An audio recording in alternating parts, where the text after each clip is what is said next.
లో బీటెక్ చేయాలనేది మీ డ్రీమా? అయితే ఇది ఇండియాలో ఒకే ఒక యూనివర్సిటీ వల్ల సాధ్యం. అదే జేకే లక్ష్మీపతి యూనివర్సిటీ. ఇప్పుడే సంప్రదించండి.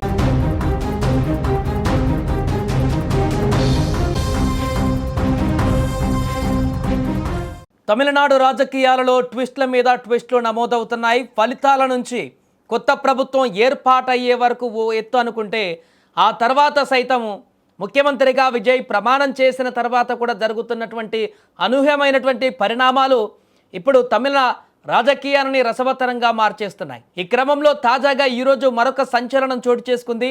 ముగ్గురు అన్నా డిఎంకే ఎమ్మెల్యేలు తమ పదవికి రాజీనామా చేసి అందరికీ షాక్ ఇచ్చారు. అన్నా డిఎంకేకి చెందినటువంటి ఎమ్మెల్యేలు సత్యభామ, మరగాధం, జయకుమార్ అసెంబ్లీ స్పీకర్కు కలిసి వారు తమ పదవులకు రాజీనామా లేఖలు సమర్పించారు. ఇక రాజీనామా అనంతరం టీవీకే మంత్రి ఎవరైతే ఉన్నారో ఆదవ్ అర్జునతో భేటీ అయ్యారు. దీంతో వీరు త్వరలోనే టీవీకేలో చేరబోతున్నారనేటువంటి విషయం కూడా స్పష్టమైంది. బల పరీక్ష సమయంలో కూడా ఈ ముగ్గురు ఎమ్మెల్యేలు విజయ్ టీవీకే పార్టీకి మద్దతు తెలిపారు.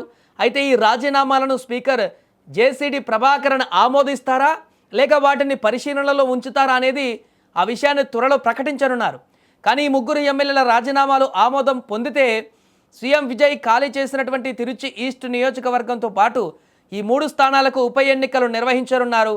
ఈ పరిణామం వెనుక అసలు వ్యూహం ఏంటనేది కూడా ఇప్పుడు రాజకీయ వర్గాలలో చర్చగా మారింది. సో మరి వీరితో పాటుగా టీవీకే పార్టీకి అసెంబ్లీలో ముఖ్యమంత్రిగా బల నిరూపణ చేసుకునేటప్పుడు ఇంకా 20 మంది ఎమ్మెల్యేలు అన్నా డిఎంకే నుంచి మద్దతు ఇచ్చారు బయట నుంచి. దాంట్లో ఈ ముగ్గురు మాత్రమే రాజీనామా చేసి ఇప్పుడు టీవీకే పార్టీలో చేరబోతున్నట్టుగా కనపడుతుంది.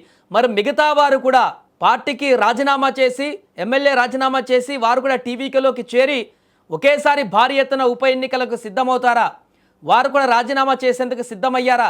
అన్నా డిఎంకేలో 2 వర్గాలుగా చీరిపోయినటువంటి సందర్భం మనకు తెలిసిందే. కానీ అందులో 2 వర్గాలకు సంబంధించినటువంటి నేతలు, ఒకటి పళనిస్వామి ఒకవైపు, ఇంకో వర్గంలో ఉన్నటువంటి నేత అతను చెప్పాడు, మేము అన్నా డిఎంకేని చీల్చట్లేదు, పూర్తిగా అన్నా డిఎంకేని చీల్చకూడదని అనుకుంటున్నాం, కానీ టీవీకేకి మద్దతు ఇవ్వాలని మేము అనుకుంటున్నాం. పళనిస్వామి నిర్ణయం బాగలేదు, అది డిఎంకే పార్టీకి మద్దతు ఇవ్వాలనుకోవడం మొదట్లో అది చాలా మంచి విధానం కాదు అంటూ కూడా, అందుకే మేము ఈ పార్టీలో ఉన్నటువంటి మెజారిటీ ఎమ్మెల్యేలు టీవీకేకి మద్దతు ఇవ్వడానికి కోసం భవిష్యత్తులో అన్నా డిఎంకే పార్టీని మరింత బలోపేతంగా ముందుకు తీసుకువెళ్ళడం కోసం ఈ నిర్ణయం తీసుకున్నామంటూ ఆ వర్గం యొక్క పెద్ద మనిషి ఎవరైతే ఉన్నారో లీడ్ చేస్తున్న వ్యక్తి ప్రకటించారు. ఈ నేపథ్యంలో మరిప్పుడు వారందరూ ఒక డిసిజన్ మీద నిలబడ్డారు. మరి అందరూ వస్తే అందరూ ఒకేసారి వచ్చి రాజీనామా చేసి టీవీకే పార్టీలో చేరాలి. కానీ దాంట్లో ఉన్నటువంటి ఈ ముగ్గురు ఎమ్మెల్యేలు మాత్రమే పర్టికులర్గా ఇప్పుడు రాజీనామా చేసి ముందడుగు వేశారంటే మిగతా ఎమ్మెల్యేలందరూ కూడా ఆ నిర్ణయానికి సిద్ధంగా లేరా?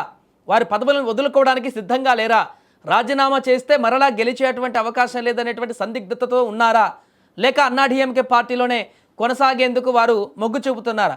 విషయం ఏంటన్నది క్లారిటీ లేదు. కానీ ఇప్పుడు టీవీకే పార్టీకి మద్దతు ఇచ్చినటువంటి 20 మంది ఎమ్మెల్యేలలో కేవలం 3 మాత్రమే రాజీనామా చేసి ఇప్పుడు టీవీకే పార్టీలోకి చేరబోతున్నట్టుగా అయితే తెలుస్తుంది. మరి వీరి బాటలో మిగతా ఎమ్మెల్యేలు కూడా నడిచేటువంటి అవకాశం ఉందా?